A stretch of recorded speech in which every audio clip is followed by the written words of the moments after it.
በስመ አብ ወወልድ ወመንፈስ ቅዱስ አሐዱ አምላክ አሜን። መጽሐፈ ምሳሌ ምዕራፍ 8 በውኑ ጥበብ አትጮኽምን? ማስተዋልስ ድምፅ አትሰጥምን? በኮረብታ ላይ በመንገድ አጠገብ በጎዳና መካከል ትቆማለች። በበሩ አጠገብ በከተማይቱ መግቢያ በደጁ መግቢያ ትጮኻለች። እናንተ ሰዎች እናንተን እጠራለሁ፣ ድምፄም ወደ ሰዎች ልጆች ነው። እናንተ አላዋቂዎች ብልሃትን አስተውሉ፣ እናንተም ሰነፎች ጥበብን በልባችሁ ያዙ። የከበረች ነገር እናገራለሁና ስሙ፣ ከንፈሮቼም ቅን ነገርን ለመናገር ይከፈታሉ። አፌ እውነት ይናገራል፣ ከንፈሮቼም ክፋትን ይጸየፋሉ። የአፌ ቃላት ሁሉ ጽድቅ ናቸው፣ ጠማማ ዘወርዋራም አይደሉም። እነሱም በሚያስተውሉ ዘንድ የቀኑ ናቸው። እውቀትንም ካገኘኋት ሰዎች ጋር የተስማሙ ናቸው። ተግሣጽን እንጂ ብርን አትቀበሉ፣ ከምዝምዝ ወርቅም ይልቅ እውቀትን ተቀበሉ። ጥበብ ከቀይ ዕንቁ ትበልጣለችና የከበረ ነገር ሁሉ አይተካከላትም። እኔ ጥበብ በብልሃት ተቀምጫለሁ፣ እውቀትንም ጥንቃቄንም አግኝቻለሁ። እግዚአብሔርን መፍራት ክፋትን ይጠላል፣ ትዕቢትንና እብርትን፣ ክፉንም መንገድ ጠማማውንም አፍ እጠላለሁ። ምክርና መልካም ጥበብ የኔ ነው፣ ማስተዋል እኔ ነኝ፣ ብርታትም አለኝ። ነገሥታት በእኔ ይነግሣሉ፣ ሹማምቶችም የቀናውን ነገር ይደነግጋሉ። አለቃዎች በእኔ ያዛሉ፣ ክቡራንና የምድር ፈራጆችም ሁሉ። እኔ የሚወደኝን እወዳለሁ፣ ተግተውም የሚሹኝን ያገኙኛል። ፍሬዬም ከምዝምዝ ወርቅ ይሻላል፣ ቡቃያዬም ከተመረጠች ብር። እኔ በጽድቅ መንገድ እሄዳለሁ፣ በፍርድም ጎዳና መካከል። ለሚወዱኝ ርስት አወርሳቸው ዘንድ ቤተ መዛግብታቸውንም እሞላ ዘንድ እግዚአብሔር የመንገዱን መጀመሪያ አደረገኝ። በቀድሞ ሥራው መጀመሪያ ከጥንቱ ከዘላለም ጀምሮ ተሾመሁ። ምድር ከመፈጠሩ አስቀድሞ ቀላያት ገና ሳይኖሩ የተወለደው፣ የውሃ ምንጮችም ገና ሳይፈልቁ ተራራዎች ገና ሳይመሰረቱ ከኮረብታዎች በፊት እኔ የተወለድኩ፣ ምድሪቱንና ሜዳውን ገና ሳይፈጠር የመጀመሪያው የዓለም አፈር ሰማዮቹን በዘረጋ ጊዜ አብሬ ነበረው። በቀላያት ፊት ክበብን በደነገገ ጊዜ፣ ደመናት በላይ ባዘጋጀ ጊዜ፣ የቀላይ ምንጮች ባጸና ጊዜ፣ ለባህር ዳርቻን በወሰነ ጊዜ፣ ውሃ ከትእዛዙ እንዳያልፍ የምድር መሰረት በመሰረተ ጊዜ፣ የዛን ጊዜ እኔ በእርሱ ዘንድ ዋና ሰራተኛ ነበርኩ። ዕለት ዕለት ደስ አሰኘው ነበር፣ በፊቱ ሁልጊዜ ደስ ይለኝ ነበር። ደስታዬም በምድሩ ተድላዬም በሰው ልጆች ነበር። አሁንም ልጆቼ ሆይ ስሙኝ፣ መንገዴንም የሚጠብቁ ምስጉኖች ናቸው። ትምህርቴን ስሙ፣ ጥበባንንም ሁሉ ቸል አትበሉትም። የሚሰማኝ ሰው ምስጉን ነው። ዕለት ዕለት በቤቴ መግቢያ የሚተካ የደጅን መድረክ የሚጠብቅ እኔን ያገኘ ሕይወትን ያገኛልና ከእግዚአብሔር ሞገስን ያገኛልና። እኔን ያጣ ግን ራሱን ይጎዳል። የሚጠሉ ሁሉ ሞትን ይወዳሉ። ምዕራፍ 9 ጥበብ ቤቷን ሠራች፣ ሰባቱንም ምሰሶች አቆመች። ፊሪዳዋን አረደች፣ የወይን ጠጅን ደባለቀች፣ ማዕዷን አዘጋጀች። ባሪያዎቿን ልካ በከተማይቱ ከፍተኛ ስፍራ ላይ ጠራች። አላዋቂ የሆነ ወደዚህ ፈቀቅ ይበል፣ አእምሮ የጎደላቸውንም እንዲህ አለች፣ ኑ እንጀራዬን ብሉ፣ የደባለቀሁትንም የወይን ጠጅ ጠጡ።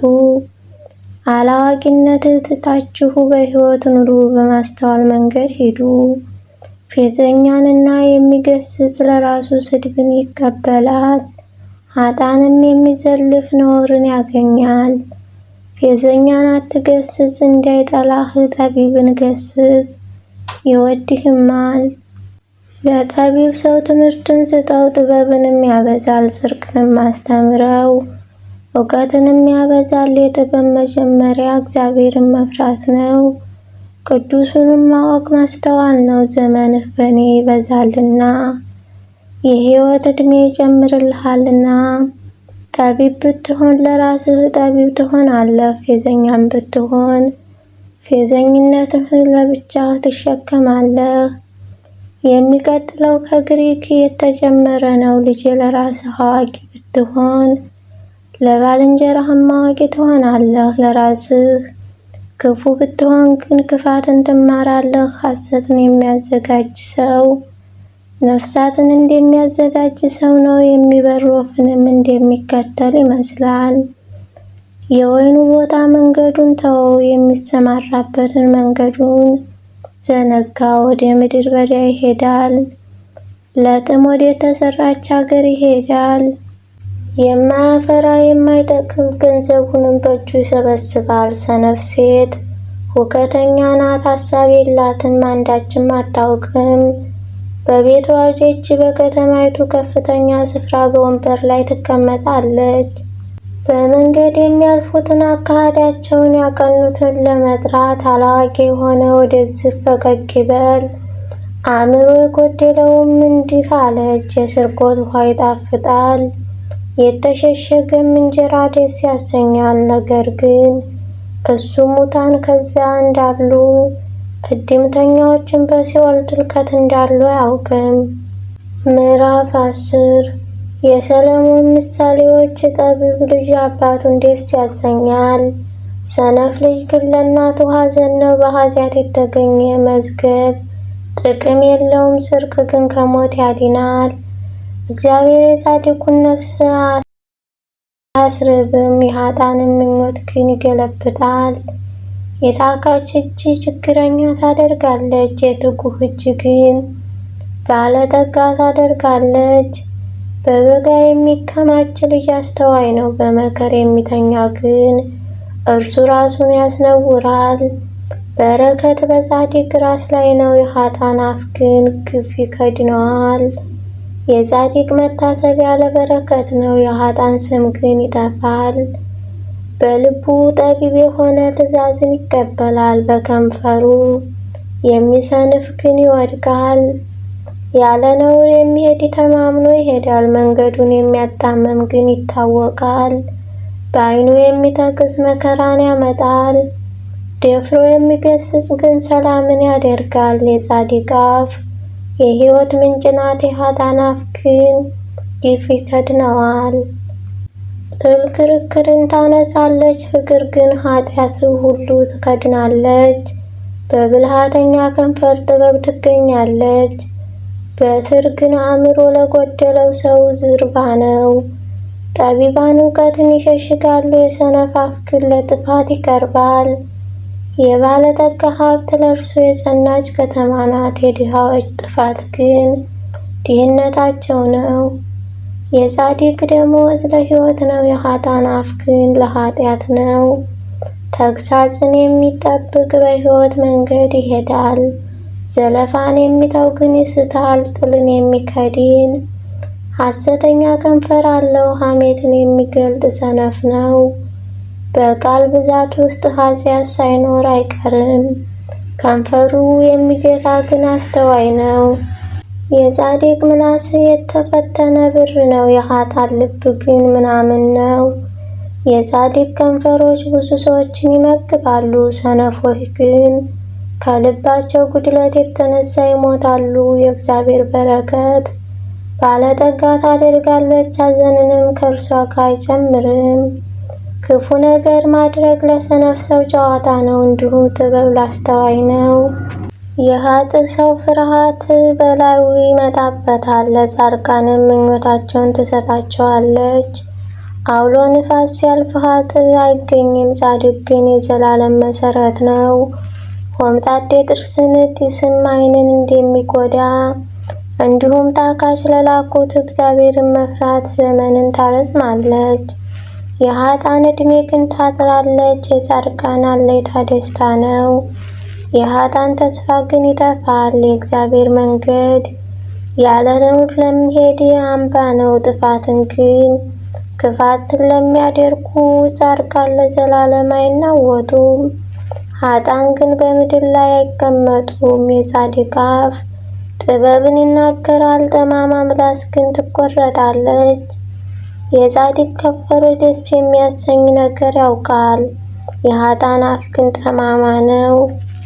ምዕራፍ 11 አባይ ሚዛን በእግዚአብሔር ፊት አስጸያፊ ነው፣ እውነተኛ ሚዛን ግን ደስ ያሰኘዋል። ትዕቢት ከመጣች ውርደት ትመጣለች፣ በትሑታን ዘንድ ግን ጥበብ ትገኛለች። ቅኖች ቅንነታቸው ትመራቸዋለች፣ ወስላታዎች ግን ጠማማነታቸው ታጠፋቸዋለች። በቁጣ ቀን ሀብት አትራብም፣ ጽድቅ ግን ከሞት ታድናለች። የፍጹም ሰው ጽድቁ መንገዱን ያቀናለታል፣ ኃጥእ ግን በኃጢአቱ ይወድቃል። ቅኖችን ጽድቃቸውን ይታደጋቸዋል፣ ወስላታዎች ግን በምኞታቸው ይጠመዳሉ። ኃጥእ በሞተ ጊዜ ተስፋው ይቆረጣል፣ የኃያላን እልልታም ይጠፋል። ጻድቅ ከጭንቀት ይድናል፣ ኃጥአን በእርሱ ፈንታ ይመጣል። ዝንጉ ሰው በአፉ ባልንጀራውን ያጠፋል፣ ጻድቅ ግን በእውቀት ይድናል። በጻድቅ ልማት ከተማ ደስ ይላታል፣ በኃጥአን ጥፋት እልል ትላለች። በቅኖች በረከት ከተማ ከፍ ከፍ ትላለች፣ በኃጥአን አፍ ግን ትገለበጣለች። ወዳጁን የሚንቅ እርሱ አእምሮ የጎደለው ነው፣ አስተዋይ ግን ዝም ይላል። ለሐሜት የሚሄድ ምስጢሩን ይገልጣል፣ በመንፈስ የታመነ ግን ነገሩን ይሰውራል። መልካም ምክር ከሌለ ዘንድ ሕዝቡ ይወድቃል፣ በመካሮች ብዛት ግን ደህንነት ይሆናል። ለማያውቅ የሚዋስ ክፉ መከራን ይቀበላል፣ ዋስነት የሚጠላ ግን ይድናል። ሞገስ ያላት ሴት ክብርን ታገኛለች፣ ሐኬተኛዎችም ሀብትን ያገኛሉ። ቸር ሰው ለራሱ መልካም ያደርጋል፣ ጨካኝ ግን ሥጋውን ይጎዳል። የኃጥእ ሰው ሙያ ሐሰተኛ ነው፣ ጽድቅን የሚዘራ ግን የታመነ ዋጋ አለው። በጽድቅ የሚጸና በሕይወት ይኖራል፣ ክፋትን የሚከተል ግን ለሞቱ ነው። ልበ ጠማማዎች በእግዚአብሔር ዘንድ አስጸያፊዎች ናቸው፣ በመንገዳቸው ፍጹማን የሆኑ ግን የተወደዱ ናቸው። ክፉ ሰዎች እጅ በእጅ ሳይቀጣ አይቀርም፣ የጻድቃን ዘር ግን ይድናል። የወርቅ ቀለበት በእሪያ አፍንጫ እንደሆነ ከጥበብ የተለየች ቆንጆ ሴትም እንዲሁ ናት። የጻድቃን ምኞት በጎ ብቻ ነው፣ የኃጥአን ተስፋ ግን መቅሰፍት ነው። ያለውን የሚበትን ሰው አለ ይጨመርለታልም፣ ያለ ቅጥ የሚነፍግ ሰውም አለ ይደኸያልም። የምትባረክ ነፍስ ትጠግባለች፣ የረካም እርሱ ደግሞ ይረካል። እህልህን የሚያስቀር ሰው በሕዝብ ዘንድ ይረገማል፣ በረከት ግን በሚሸጠው ራስ ላይ ነው። መልካምነት ተግቶ የሚሻ ደስታን ይፈልጋል፣ ክፉን በሚፈልግ ግን ክፉ ይመጣበታል። በባለጠግነቱ የሚተማመን ሰው ይወድቃል፣ ጻድቅ ግን እንደ ቅጠል ይለመልማሉ። ቤቱን የሚያውክ ሰው ነፍሱን ይወርሳል፣ ሰነፍም ለጠቢብ ተገዥ ይሆናል። የጻድቃን ፍሬ የሕይወት ዛፍ ናት፣ ነፍሳችንም የሚሰበስብ እርሱ ጠቢብ ነው። እነሆ ጻድቅ በምድር ላይ ፍዳውን የሚቀበል ለሆነ፣ ይልቁንስ ኃጥእና አመፀኛ እንዴት ይሆናሉ? ምዕራፍ 12 ተግሣጽን የሚወድ እውቀትን ይወዳል፣ ዘለፋን የሚጠላ ግን ደንቆሮ ነው። ደህና ሰው ከእግዚአብሔር ዘንድ ሞገስን ያገኛል፣ ተንኮለኛው ሰው ግን ይቀስፈዋል። ሰውን አመፃ አያጸናውም፣ የጻድቃን ሥር ግን አይንቀሳቀስም። ልባም ሴት ለባሏ ዘውድ ናት፣ አሳፋሪ ሴት ግን በአጥንቱ ውስጥ እንደ ቅንቅን ናት። የጻድቃን ሐሳብ ቅን ነው፣ የኃጥአን ምክር ግን ተንኮል ነው። የኃጥአን ቃል ደምን ለማፍሰስ ትሸምቃለች፣ የቅኖች አፍ ግን ይታደጋቸዋል። ኃጥአን ይገለበጣሉ ደግሞም አይገኙም፣ የጻድቃን ቤት ግን ጸንቶ ይኖራል። ሰው በጥበብ ይመሰገናል፣ ልበ ጠማማ የሆነ ሰው ግን ይናቃል። ለራሱ ባሪያ ሆኖ የተተካ ሰው እንጀራ ጎድሎት ራሱን ካከበረው ሰው ይሻላል። ጻድቅ ሰው ለእንስሳው ነፍስ ይራራል፣ የኃጥአን ምሕረት ግን ጨካኝ ነው። ምድሩን የሚሰራ ሰው እንጀራ ይጠግባል፣ ለከንቱ ነገር የሚሮጥ ግን አእምሮ የጎደለው ነው። የኃጥአን ፈቃድ የክፉዎች ወጥመድ ናት፣ የጻድቃን ሥር ግን ፍሬን ያፈራል። ክፉ ሰው በከንፈሩ ኃጢአት ይጠመዳል፣ ጻድቅ ግን ከመከራ ያመልጣል። የሰው ነፍስ ከአፍ ፍሬ መልካምን ነገር ትጠግባለች፣ ሰውም እንደ እጁ ሥራ ዋጋውን ይቀበላል። የሰነፍ መንገድ ባይኑ የቀናች ናት፣ ጠቢብ ግን ምክርን ይሰማል። የሰነፍ ቁጣ ቶሎ ይታወቃል፣ ብልህ ሰው ግን ነውርን ይሰውራል። እውነተኛን ነገር የሚናገር ቅን ነገር ያወራል፣ የሐሰት ምስክር ግን ተንኮልን ያወራል። እንደሚዋጋ ሰይፍ የሚለፈልፍ ሰው አለ፣ የጠቢባን ምላስ ግን ጤና ነው። የእውነት ከንፈር ለዘላለም ትቆማለች፣ ውሸተኛ ምላስ ግን ለቅጽበት ነው። ክፉን በሚያስቡ ልብ ውስጥ ተንኮል አለ፣ በሰላም ለሚመክሩ ግን ደስታ አላቸው። ጻድቅ መከራን አያገኘውም፣ ኃጥአን ግን ክፋትን የተሞሉ ናቸው። ውሸተኛ ከንፈር በእግዚአብሔር ዘንድ አስጸያፊ ነው፣ እውነትን የሚያደርጉ ግን በእርሱ ዘንድ የተወደዱ ናቸው። ብልህ ሰው እውቀትን ይሸሽጋል፣ የሰነፎች ልብ ግን ስንፍናን ያወራል። የትጉህ እጅ ትገዛለች፣ የታካች እጅ ግን ትገብራለች። ሰውን የልቡ ሐዘን ያዋርደዋል፣ መልካም ቃል ግን ደስ ያሰኘዋል። ጻድቅ ለባልንጀራው መንገዱን ያሳያል፣ የኃጥአን መንገድ ግን ታስታቸዋለች።